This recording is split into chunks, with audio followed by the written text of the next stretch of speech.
Bonjour, je viens de procéder à la motorisation d'un signal carré. L'armature du poteau a été réalisée en 3D.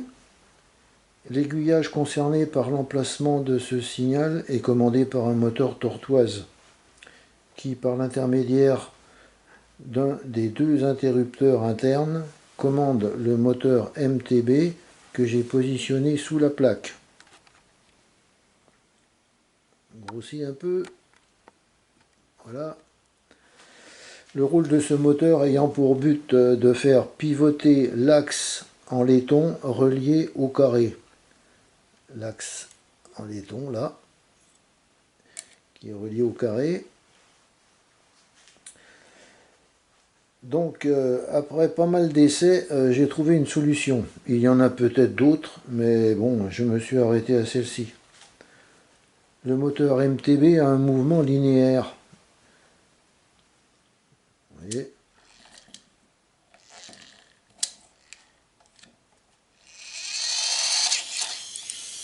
Voilà, mouvement linéaire.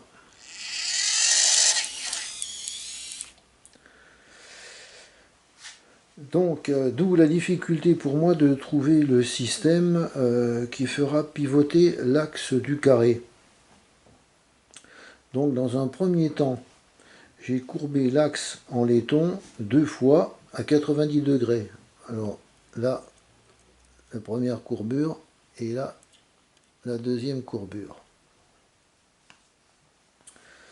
Pour ce qui est de la fermeture, il n'y a pas de problème. La petite tige que j'ai fixée sur la pièce mobile de couleur jaune du moteur glisse le long de la tige et fait pivoter l'axe. Alors, la première tige, c'est celle-ci. Et donc, là, on les fait pivoter. Vous voyez? Donc, la tige, là, elle glisse bien sur l'axe. Donc, ça entraîne le pivot. Alors, le problème, c'est l'ouverture, car il faut revenir en arrière.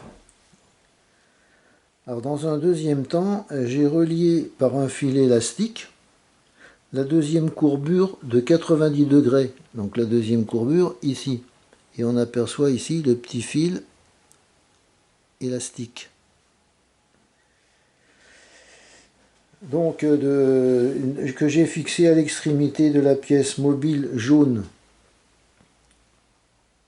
Alors là, peut-être par la deuxième petite tige là, qui est ici. Voilà, elle est reliée à la courbure ici par ce petit fil élastique. Ce qui a pour effet, quand la pièce mobile jaune revient, de faire pivoter l'axe.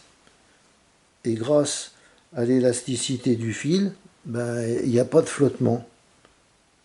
Donc quand je reviens, vous voyez, donc comme c'est élastique, il n'y a pas de flottement comme si c'était un fil normal. Hein. Donc voilà, c'est la solution que j'ai trouvée. Et puis apparemment, apparemment ça fonctionne. Alors là, la vue d'ensemble. Ouverture. Et le problème de la fermeture, que j'ai réussi à solutionner. Donc voilà la présentation de mon chantier là. Donc ça au départ ça n'a pas été facile parce que je me demandais comment j'allais pouvoir réaliser justement ce pivotement d'axe là, hein, avec un moteur linéaire. Donc voilà, eh bien, écoutez, à la prochaine, à bientôt.